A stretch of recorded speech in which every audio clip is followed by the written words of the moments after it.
So hello and welcome to MR classes guys. So आज के इस लेक्चर में हम क्या करेंगे, ईएमआरएस पेपर का डिस्कशन करेंगे, पीवाईक्यूज। ठीक है। तो आज से पीवाईक्यूज का सेशन स्टार्ट होता है और हम ईएमआरएस में जो भी मैथमेटिक्स का सेक्शन था, हम जो ये जो वीडियो है जो पीजीटी मैथमेटिक्स के लिए प्रिपेयर करें उनके लिए हेल्पफुल होगा। ठीक है। हम क्या करेंगे, सारे each and every questions mathematics का डिस्कशन करेंगे डिटेल में। ठीक है।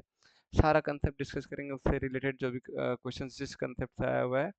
ओके। और जैसे कि हमारे एग्जाम अभी आने वाला है इन फ्यूचर, सो आपके लिए भी बहुत हेल्पफुल होगा। आप देखते हैं तो ठीक है। सो देख लो आप, ये हमारे इसका पीवाईक्यूज पेपर है। ठीक है। तो देख लो, पहला जो है तुम्हारा क्या पार्ट ए में क्या है, जनरल अवेयरनेस है। तो जनरल अवेयरनेस से भी क्वेश्चन आते हैं। ऐसा करके एक पूरा पेपर का देख लो ना तुम लोग। देखो ये पीजीटी मैथ्स का है, 2023 का है ना। और ऐसा करके देखो, इसके बाद क्या आता है, ये तुम्हारा हो गया जीके। उसके बाद देखो आता है रीजनिंग एबिलिटी। ठीक है। पार्ट 2 में आया रीजनिंग एबिलिटी, तो इससे भी रिलेटेड क्वेश्चन आता है। ये भी हम डिस्कशन करेंगे मैथ्स खत्म करने के बाद। ठीक है। तो वैसे करके अब तुम देख लो, नेक्स्ट सेक्शन क्या है तुम्हारा। नेक्स्ट सेशन है, वेट, नेक्स्ट सेशन क्या है, नेक्स्ट पार्ट क्या है तुम्हारा। वेट, ये तो अभी रीजनिंग चल रहा है ना। तो नेक्स्ट है ये टीचिंग एप्टीट्यूड। देखो ये तुम्हारा क्या है, पार्ट 4 है, टीचिंग एप्टीट्यूड है। इसके बाद क्या देखते हैं, टीचिंग एप्टीट्यूड के बाद है मैथमेटिक्स पेपर, जो कि पार्ट 5 में है। ठीक है। और इसका आज हम पहला क्वेश्चन अच्छे से डिस्कशन करेंगे। अब देख लो यहाँ पे जो क्वेश्चन है, हाइपरबोला से रिलेटेड, मतलब कोनिक सेक्शन। क्लास 11 में तुम कोनिक सेक्शन एक पढ़ते हो चैप्टर, जिसमें तुम्हारा सर्कल, पैराबोला, हाइपरबोला, एलिप्स ये सब आता है। तो यहाँ पे देखो क्वेश्चन जो है वो हाइपरबोला से पहला क्वेश्चन पूछा गया। ठीक है। तो ऐसा करके हम लोग क्या करेंगे, रोज एक एक क्वेश्चन डिस्कशन करेंगे इन डिटेल। ठीक है। इससे क्या होगा कि तुम लोग को भी लेंदी नहीं लगेगा वीडियो, एंड तुम लोग आराम से सीख पाओगे चीज़ें। ठीक है। तो चलो देखते हैं गिवन क्या है। अब यहाँ पे देखो गिवन क्या है, वर्टेक्स दिया हुआ है। क्या हाइपरबोला का तुम्हें वर्टेक्स दिया है, जो वर्टेक्स है देख लो कि x, 0 के फॉर्म में, मतलब x एक्सिस पे वर्टेक्स लाई कर रहा है। ठीक है। और हाइपरबोला इक्वेशन दिया हुआ है, और ए और बी में रिलेशन दिया हुआ है क्या, 3:4। और हमें बोला है कि हाइपरबोला का फोकई क्या होगा, हमें बताना है। ठीक है। तो चलो ठीक है, ये गिवन डिटेल्स हम लिख लेते हैं। तो यहाँ पे हमें गिवन क्या है एक बार देख लेना। गिवन है वर्टेक्स दिया हुआ है हमें। एक काम करता हूँ, edit कर लेता हूँ ना। थोड़ा सा वेट करो, यहाँ पे हम क्या कर लेते हैं। देखो यहाँ पे क्या दिया, वर्टेक्स दिया हुआ है हमें 3,0। एंड हमें हाइपरबोला इक्वेशन क्या दिया हुआ है, हाइपरबोला इक्वेशन दिया है क्या, एक बार चेक कर लो। हाइपरबोला दिया हुआ है क्या, x² by a² minus y² by b² equals to 1। ठीक है। तो x² by a² minus y² by b² equals to 1, ये हाइपरबोला इक्वेशन दिया हुआ है। और तुम्हें कुछ एक्स्ट्रा गिवन दिया है क्या, हाँ ए और बी में रेशियो दिया हुआ है ना। ए और बी का रेशियो क्या दिया हुआ है, 3:4। तो देखो ये सब दिया हुआ है, और तुम्हें निकालने बोला है कि तुम क्या करो, फोकई ढूंढो, इसका फोकई क्या होगा वो ढूंढने बोला है तुम्हें। तो तुम्हें पता होना चाहिए कि सिंस ये वर्टेक्स लाई कर रहा है एक्स एक्सिस में, तो पक्का है कि यहाँ पे इसका जो डायग्राम होगा इसका कुछ ऐसा होगा। देखो इसका कुछ ऐसा होगा। ठीक है। मतलब मैं रफ बना रहा हूँ, रफली बना रहा हूँ, कुछ ऐसा होगा जिसमें तुम्हारा ये हो गया तुम्हारा ट्रांसवर्स एक्सिस कहलाता है, ये जो एक्सिस कहलाता है वो ट्रांसवर्स एक्सिस कहलाता है। ये तुम्हारा कॉन्जुगेट एक्सिस कहलाता है। और ये तुम्हारा हो गया हाइपरबोला। और ये पॉइंट को हम क्या बोलते हैं, वर्टेक्स बोलते हैं। क्या बोलते हैं, वर्टेक्स। और वर्टेक्स को डिनोट किससे करते हैं, -a,0 इस साइड में, और इधर भी हाइपरबोला है, तो यहाँ पे तुम्हारा हो जाएगा क्या, a,0। ठीक है, हाँ या ना। तो ये तुम्हें दिया हुआ है वर्टेक्स क्या है, 3,0 है, मतलब तुम्हें a का वैल्यू दे दिया है। ये वर्टेक्स को हम क्या लेते हैं, हम वर्टेक्स को क्या लेते हैं, यहाँ सॉल्यूशन स्टार्ट हो रहा है। ठीक है। वर्टेक्स को हम क्या लेते हैं, a,0 लेते हैं, और हमें वर्टेक्स दिया है 3,0। तो इससे पता चला कि हमारा a का वैल्यू क्या हो गया, 3 हो गया ऑन कंपेयरिंग। ठीक है।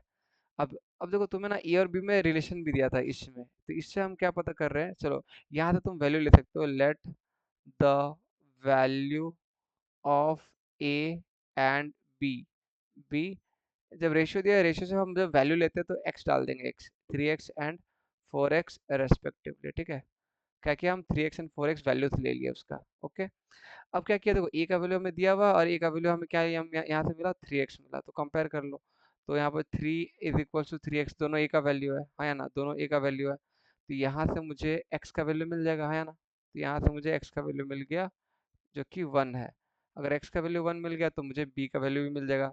ये a का वैल्यू था और ये b का वैल्यू 4x था, तो यहाँ से ये इम्प्लाई कर रहा है कि b का वैल्यू क्या हो जाएगा, 4 × 1 जो कि 4 हो गया। ठीक है, तो तुम्हें a का वैल्यू मिल गया क्या, 3 मिल गया, b का वैल्यू 4 मिल गया, और फोकाई जो होता है ना, ये जो डिस्टेंस होता है ये होता है तुम्हारा c,0 और यहाँ पे होता है ये -c,0। ठीक है, तो हमें c निकालना है, बट तुम्हें पता है अगर तुम्हें a का वैल्यू मिल गया और b का वैल्यू मिल गया तो तुम्हारा एक रिलेशन होता है एबीसी में, जो कि होता है a² + b² = c²। ये हाइपरबोला में रिलेशन होता है एबीसी में। ठीक है, तो अब देखो यहाँ से c का वैल्यू आराम से मिल जाएगा, c² क्या हो जाएगा, a² + b², जो कि तुम्हारा क्या हो गया, a का वैल्यू है 3 का स्क्वायर 9 और b का वैल्यू है 4, 4 का स्क्वायर 16। तो यहाँ से c का वैल्यू क्या मिल जाएगा, ±√9 + 16 क्या होता है 25, तो ±5 तुम्हारा हो जाएगा क्या, सी का वैल्यू फोकस, मतलब हमें फोकस का कोऑर्डिनेट बताना था, और कोऑर्डिनेट क्या है c,0, तो तुम्हारा आंसर क्या हो जाएगा ±5,0, ये हो जाएगा आंसर। ठीक है, चलो देखते हैं ऑप्शन में है कि नहीं। तो ये देखो 0, ये तो वाई एक्सिस में है, बट हमारा वर्टेक्स अगर लाइक कर रहा है एक्स एक्सिस में, मतलब तुम्हारा ये फोकस भी लाइक करेगा एक्स एक्सिस में, तो ये तो नहीं है, रूट तो नहीं है, ये भी नहीं है, तो ऑप्शन बिट 4। ठीक है, तो ये सही है। तो अब तुम अगर देखना चाहोगे थोड़ा सा कि नाम क्या होता है हाइपरबोला में, तो देख लो ये तुम्हारा क्या है, हाइपरबोला का है। अब देख लो यहाँ पे क्या बोलते हैं, इस एक्सिस को मैं तुमको बताया था क्या बोलते हैं, ट्रांसवर्स एक्सिस बोलते हैं, ये सुनो। इसको क्या बोलते हैं, ट्रांसवर्स एक्सिस बोलते हैं, देख लो यहाँ पे दिया हुआ है। इसको बोलते हैं कॉन्जुगेट एक्सिस, इस पॉइंट को बोलते हैं फोकस, इस पॉइंट को बोलते हैं वर्टेक्स, इसको सेंटर बोलते हैं, इसको वर्टेक्स, इसको फोकस। देखो तो यहाँ पे दो फोकस दिख रहा है, दो वर्टेक्स दिख रहा है ना, इसीलिए हम लोग इधर जो लेते हैं हम, मैं तुमको बताया वर्टेक्स को क्या लेते हैं, यहाँ पे थोड़ा तो नीचे देखो तुम्हें मिल जाएगा ना, थोड़ा सा नीचे देखो, देख लो यहाँ पे कोऑर्डिनेट वाइज दिया हुआ है ना कि किसको किसको बोलते हैं, ऐसा करके यहाँ पे तुम्हें मिल जाएगा। ठीक है, तो जैसे तुमको मैं बताया ना कि ए बी सी क्या होता है। ठीक है, तो यहाँ पर तुम्हारा जो वैल्यूज होता है, ए का वैल्यू तुम्हें बता दिया हूँ वर्टेक्स होता है, जो कि a,0 के फॉर्म में होता है वर्टेक्स, यहाँ पे हो जाएगा -a,0। ठीक है, ये वैल्यू, और यहाँ पे जो फोकस होता है कोऑर्डिनेट सी से डिनोट करते हैं, तो c,0 यहाँ पे, और ये यहाँ हो जाएगा -c,0। ठीक है, इसमें, और अगर तुम्हें ए और सी को मिल गया तो बी, तो जो हम ए बी सी में रिलेशन पता है कि a² + b² = c² होता है, तो तुम यहाँ से बी का वैल्यू भी निकाल सकते हो, जो कि √c² -a², ऐसा करके भी निकाल सकते हो। ठीक है, मतलब तीनों में से कोई भी दो वैल्यू मिल गया तो थर्ड वाला निकाल सकते हैं, जो कि इस क्वेश्चन में हम सॉल्व किए। ठीक है, तो नेक्स्ट वीडियो में हम लोग क्या करेंगे, नेक्स्ट क्वेश्चन करेंगे। अब नेक्स्ट क्वेश्चन किससे रिलेटेड है, देखते हैं। नेक्स्ट क्वेश्चन जो है तुम्हारा, आ, देखो क्या है तुम्हारा, ये तुम्हारा बाइनोमियल थ्योरम, अगर तुम जानते हो तो नेक्स्ट लेक्चर जो होगा इस क्वेश्चन को डिस्कशन करेंगे हम लोग। ठीक है, तो आज के लिए इतना काफ़ी है, चलो।